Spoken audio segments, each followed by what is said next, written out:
टिप्पणियां जो है वो सुप्रीम कोर्ट की तरफ से की जाती है और ये कहा जाता है कि 2 हफ्ते के अंदर सरेंडर करें 11 आरोपी, ये जिसको 15 अगस्त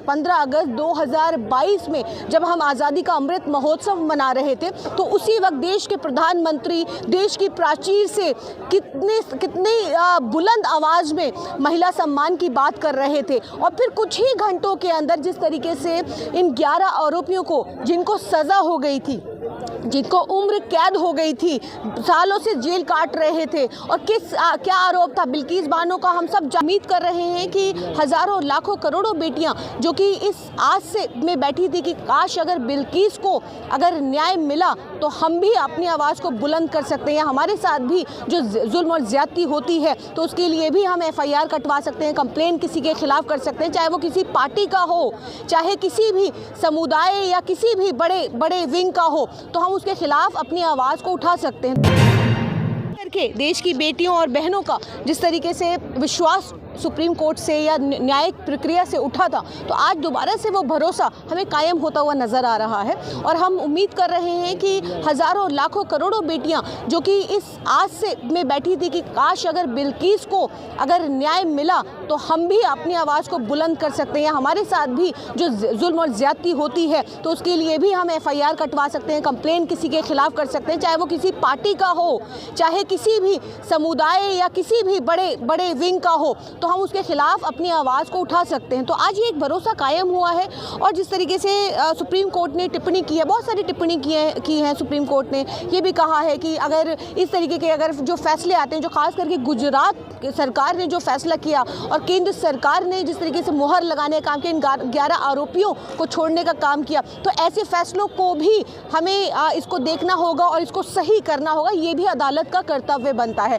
हर महिला, चाहे वो किसी धर्म की हो, समुदाय की हो, किसी जाति की हो, किसी भी धर्म को मानने वाली हो, देखिए वो इज्जत की हकदार है, उसको इज्जत, उसका अधिकार मिलना चाहिए। इस तरीके की टिप्पणियां जो है वो सुप्रीम कोर्ट की तरफ से की जाती है और ये कहा जाता है कि 2 हफ्ते के अंदर सरेंडर करें 11 आरोपी, ये जिसको 15 अगस्त 2022 में जब हम आज़ादी का अमृत महोत्सव मना रहे थे तो उसी वक्त देश के प्रधानमंत्री देश की प्राचीर से कितने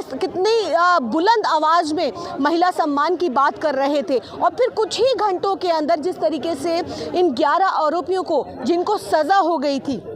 जिनको उम्र कैद हो गई थी, सालों से जेल काट रहे थे और क्या आरोप था बिल्किस बानो का, हम सब जानते हैं कि किस तरीके से उसकी 3 साल की बच्ची के साथ जो हुआ, उसकी हत्या कर दी गई, हम ये सब जानते हैं कि उसके साथ किस तरीके से गैंग रेप किया गया 2002 गोधरा में जो उस बेटी के साथ हुआ और महज 21 साल की थी और आज तक उस लड़ाई को लड़ रही हैं। 11 आरोपी जेल के अंदर थे, लेकिन आज़ादी का अमृत महोत्सव मनाते मनाते प्रधानमंत्री जी उस पर मोहर लगाने का काम करते हैं, उन 11 आरोपियों को छोड़ने का काम करते हैं। भी कुछ लोग कह रहे हैं, कुछ नेता कह रहे हैं कि जो है अभी इंसाफ नहीं हुआ, अभी तो इंसाफ होना बाकी है, मतलब क्या फांसी चाह रहे हैं लोग? देखिए, जाहिर है फांसी से कम तो सज़ा नहीं होनी चाहिए थी इन दरिंदों की, क्योंकि इन दरिंदों ने न केवल सिर्फ गैंग रेप किया बल्कि वो 5 महीने की प्रेग्नेंट थी, 3 साल की उसकी मासूम बच्ची को मार दिया गया। तो आप ये सोचिए कि ये 11 आरोपी किस दल के थे, किस तरीके से इन लोगों ने ये पूरा गोधरा के अंदर जो किया, कितनी महिलाएं होंगी ऐसी, कितने, आप सोचिए दरिंदगी, जुल्म और ज़्यादती को सोचिए कि जिस वक्त इनको छोड़ा जा रहा होगा, बिल्किस बानो के ऊपर क्या गुजर रही होगी, जब मिठाई खिलाई जा रही होगी, फूल माला से उनका स्वागत किया जा रहा होगा, तो क्या गुजर रही होगी उस बहन के ऊपर जिसके साथ गैंग रेप किया गया। सोच के देखिए तो रूह कांपती है। तो आज जाहिर है हम सब मांग कर रहे थे, सिर्फ न केवल फांसी की मांग करते हैं बल्कि हम ये भी मांग करते हैं कि देश के प्रधानमंत्री, गृह मंत्री,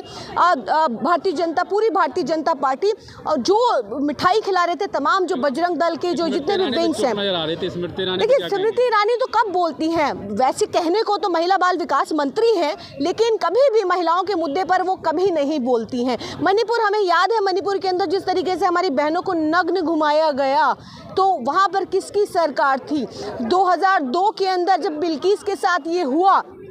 कौन थे मुख्यमंत्री? तो जाहिर है कि आज जो आप स्मृति ईरानी की बात करते हैं कि महिला बाल विकास मंत्री सिर्फ और सिर्फ एक पद पर है, लेकिन आवाज़ किस पर उठाती है? राहुल गांधी जी पर उठाती है, टीका टिप्पणी करने के लिए। सिर्फ और सिर्फ वो एक कहीं ना कहीं एक ट्रोल मंत्री बन करके रह गई हैं।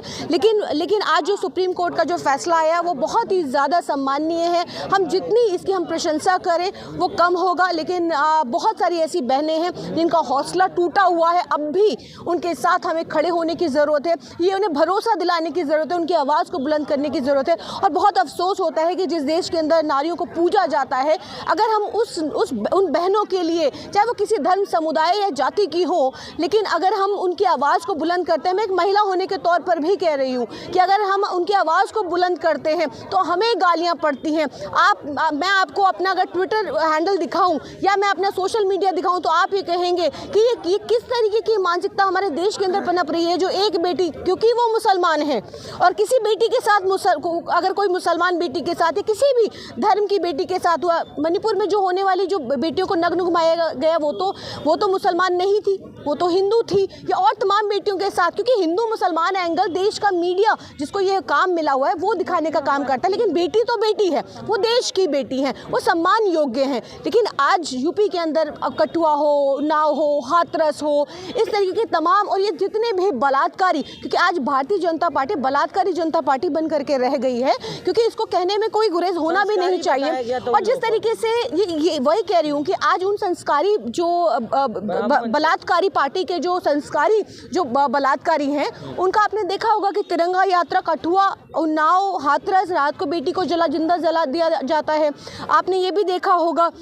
कि किस तरीके से उसके लिए पूरा बृजभूषण शरण सिंह के लिए पूरा तंत्र लगा करके गिरफ्तारी अभी तक नहीं होती है। जब मैं आपसे बात कर रही हूँ तब तक गिरफ्तारी नहीं हुई है। तो देखिए, हम जानते हैं कि पूरा तंत्र, जो बलात्कारी जनता पार्टी का जो पूरा तंत्र है, वो किस तरीके से अपने संस्कारी बलात्कारियों को बचाने में लग जाता है। तो हम सब जानते हैं। आज अगर मैं लंबे लिस्ट निकाल, बाबा राम रहीम हर दूसरे महीने वो आकर के म्यूजिक कंपोज करते हैं, फिल्में बनाते हैं, हर दूसरे महीने उनको पेरोल मिल जाती है। तो देखिए, अगर संरक्षण, किसका संरक्षण प्राप्त है, संरक्षण उनको जब तक प्राप्त रहेगा, हमें वो नींव रखनी है। हम महिलाओं को आगे आकर के, क्योंकि आज जिस तरीके से हम कांग्रेस दफ्तर में मौजूद हैं और भारतीय राष्ट्रीय कांग्रेस ने एक बड़ी जिम्मेदारी अलका लांबा जी को दी है, वो राष्ट्रीय अध्यक्ष, महिला राष्ट्रीय अध्यक्ष के तौर पर आज वो अपना पद ग्रहण कर रही हैं। तो हम उम्मीद करते हैं कि एक मुखर आवाज़ हमारे साथ आके खड़ी हो। और महिलाओं को की भी जिम्मेदारी है कि हम एक दूसरे की ताकत बने, एक दूसरे को मजबूती दें। और अगर किसी एक के साथ होता है तो हम सब आकर के एक दूसरे का हाथ पकड़ के ये कहें